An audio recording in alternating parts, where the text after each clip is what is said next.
أشهد أن محمدا رسول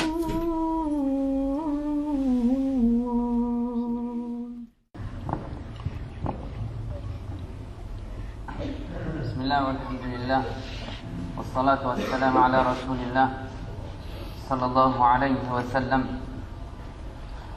Allah nous dit dans un verset: ô vous qui avez cru, parmi vos maris et vos enfants, vos maris et vos enfants sont des ennemis, alors prenez garde, faites attention. Vos maris, c'est-à-dire sa femme pour l'homme et l'homme pour sa femme, et ses enfants, que ce soit sa fille ou son garçon, ce sont des ennemis, alors prenez garde. Pourquoi ils peuvent être votre ennemi? Vos enfants ou votre mari ou votre femme peuvent être votre ennemi dans ce monde ou bien dans l'au-delà. C'est-à-dire que si on ne leur a pas donné leurs droits dans ce monde, alors ils seront nos ennemis dans l'au-delà. Que ce soit notre femme ou notre mari ou notre fille ou bien notre fils, si on ne s'est pas acquitté de leurs droits dans ce monde, alors le jour du jugement, ces proches et ces gens qu'on aura aimés et ces gens qu'on aura chéris seront nos ennemis dans l'au-delà. Comme on sait que la femme, le jour du jugement, elle peut ramener avec elle 4 personnes en enfer. Si elle rentre en enfer, chaque femme peut ramener avec elle 4 personnes. La fille peut ramener avec elle son père en enfer. Pourquoi? Parce que le jour du jugement, Allah va lui demander à cette fille: mais pourquoi n'as-tu jamais prié? Pourquoi ne t'es-tu pas acquitté des droits que je t'ai demandé de faire? Les obligations, les piliers que je t'ai demandé de faire. Cette fille-là, son père la nourrissait, la vêtissait, l'habillait, la chouchoutait, lui donnait tout ce qu'elle avait besoin, mais ne lui avait pas transmis la religion. Qu'est-ce qu'elle va dire? Que va-t-elle répondre devant Allah? Elle va dire: oh Allah, mon père allait tous les jours à la mosquée, c'était quelqu'un qui priait, c'était quelqu'un qui pratiquait, mais il ne m'a jamais dit de prier. Il ne m'a jamais transmis le message: oh Allah, prends mon droit. Ce jour-là, la fille sera l'ennemi de son père. Pourquoi? Parce que son père ne s'est pas acquitté du message. Malgré qu'il allait à la mosquée, malgré qu'il priait, qu'il faisait ce qu'Allah lui demandait, mais il n'a jamais transmis. Il n'a jamais dit: oh ma fille, tu es ma bien-aimée, je t'aime ma fille, et pour cela, crains Allah subhanahu wa ta'ala dans ce qu'il te demande. Crains Allah dans ce qu'il te demande, acquitte-toi de ce qu'il te demande, fais la prière. Et s'il ne fait pas ça, à ce moment-là, le jour du jugement sera une catastrophe et ce sera la cause qu'il rentre en enfer à cause de sa fille. Ça, c'est la première. L'homme, sa première personne qui peut le rentrer en enfer, c'est sa fille. Ensuite, c'est sa femme. Pourquoi sa femme? Parce qu'il lui a jamais dit: oh ma femme, je t'aime, mais pour compléter cet amour, il faut qu'on le complète dans la religion, dans ce qu'Allah il demande, dans la prière, dans ses ordres et ses obligations. Il ne lui a jamais dit ça. Alors le jour du jugement, quand Allah va lui demander: mais pourquoi n'as-tu pas acquitté des obligations que je t'ai demandées? Elle va dire: oh Allah, c'est mon mari, il a prié mais il ne m'a jamais demandé de prier. Il s'est acquitté de tes obligations mais il ne m'a jamais demandé de les faire.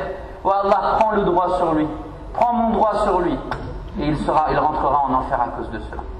Et la troisième fille ou la troisième femme qui peut rentrer en enfer, c'est la sœur. Pourquoi? Parce qu'il ne lui a jamais dit: oh ma sœur, je t'apprécie, et on a été dans le même ventre, dans le ventre de notre mère, on a partagé ce ventre-là, et on a bu du même sein, mais honore les droits d'Allah pour réussir. Il ne lui a jamais dit cette chose-là. Alors ce jour du jugement, où cette fille ou cette sœur va se questionner devant Allah, et Allah va lui dire: mais pourquoi n'as-tu pas acquitté des droits? Elle va lui dire: mon frère ne m'a jamais transmis le message. Mon frère ne m'a jamais demandé de prier, ne m'a jamais appris et enseigné cette prière. Alors ce jour-là, le frère sera l'ennemi de la sœur, et il rentrera en enfer à cause d'elle. Et enfin, la dernière femme qui peut le rentrer en enfer, c'est sa mère. Pourquoi?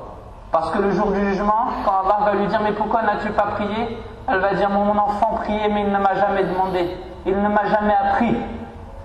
Elle dit: mon enfant, je l'ai porté 9 mois, je me suis fatiguée pour lui, j'ai eu faim pour lui, je me suis dénudé et je l'ai vêti pour lui, mais il ne m'a pas montré le chemin. Il ne m'a pas montré le chemin, alors prends le droit, ya Allah, prends le droit sur lui.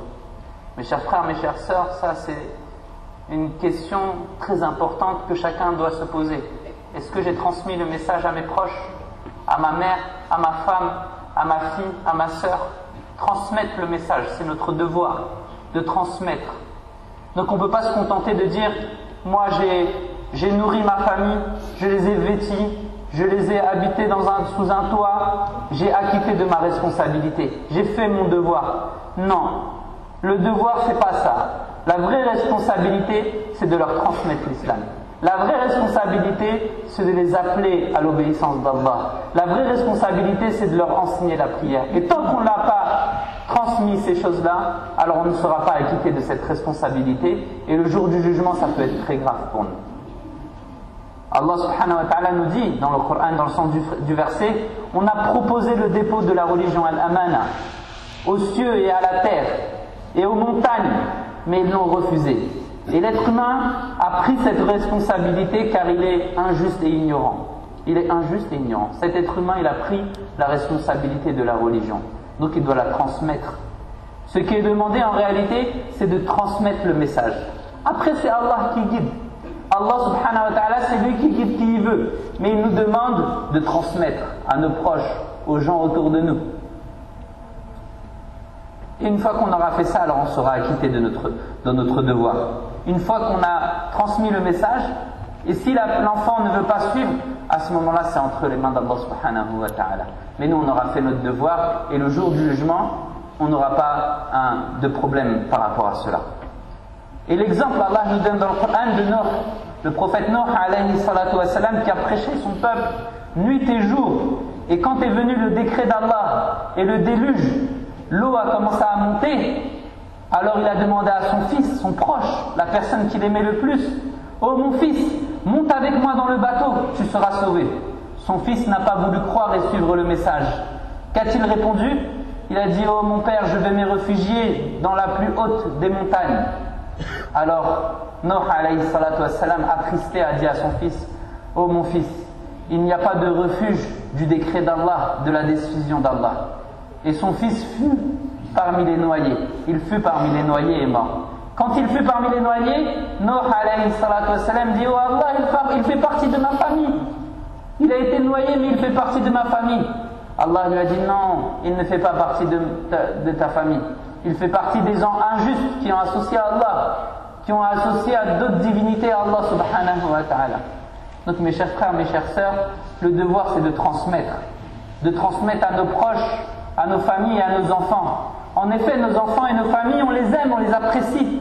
Même si Allah nous dit que c'est une tentation. Fahdarouhum, faites attention, prenez garde, c'est une tentation. Mais on ne peut pas s'empêcher de les aimer et de les chérir.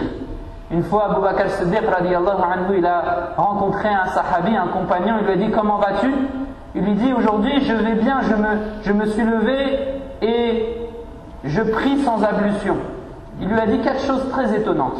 « Aujourd'hui, je fais la prière sans faire mes ablutions. Et aujourd'hui, j'aime la division, la fitna, la tentation. Et aujourd'hui, j'ai une chose qu'Allah n'a pas. Et aujourd'hui, je déteste la vérité. » Alors Abu Bakr radiyallahu anhu, tout étonné, lui a dit « Viens voir, allons voir Ali, le cousin du prophète sallallahu alayhi wa sallam. Allons le voir et lui poser ces questions que tu m'as dit, car c'est bien étrange. » Alors, quand ils ont vu Ali, Abu Bakr lui dit « Oh Ali, un tel, ce compagnon, il me dit qu'il prie sans ablution, qu'il aime la tentation et qu'il a une chose qu'Allah n'a pas et qu'il déteste la vérité. C'est bien étrange. » Alors Ali radiyallahu anhu, qui avait cette clairvoyance, il lui a dit « Il a raison. Car quand il dit qu'il prie sans eau d'eau, c'est qu'il prie sur le prophète. Il dit Allahumma salli ala Muhammad. Et quand on prie sur le prophète, on n'a pas besoin de faire les ablutions. Chacun d'entre nous peut et doit prier sur le prophète alayhi salatu wassalam, et on n'a pas besoin de faire l'odo, nos ablutions, pour pouvoir le faire. Donc il a raison. Et quand il dit qu'il aime la tentation, qu'il aime les tentations, c'est qu'il aime ses biens et ses enfants. Al-mal ou al-banoun, les biens et les enfants sont une tentation.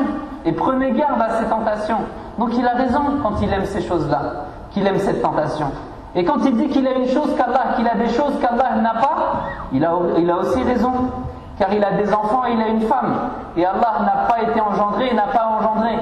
Allah n'a pas de parents et Allah n'a pas d'enfants. Donc ce compagnon, il a des choses qu'Allah n'a pas. Et enfin, quand il dit qu'il déteste la vérité, ça peut paraître étonnant qu'un compagnon du prophète alayhi salatu wassalam déteste la vérité, mais il a raison aussi. Pourquoi? Comment une personne peut détester la vérité? Et c'est quoi la vérité des vérités? Celle sur laquelle tout le monde est d'accord. Qu'on est croyant ou pas croyant, nous sommes d'accord sur cette vérité. Eh bien mes chers frères, mes chères sœurs, cette vérité c'est la mort. La mort, c'est une vérité et c'est la vérité des vérités. وَجَاءَتْ سَكْرَةُ الْمَوْتِ بِالْحَقِّ. Et la mort est venue avec vérité. Allah nous dit dans le Coran. La mort c'est la vérité. Qui d'entre nous aime la mort aujourd'hui? Qui peut dire qu'il aime la mort aujourd'hui? Tout le monde déteste la mort.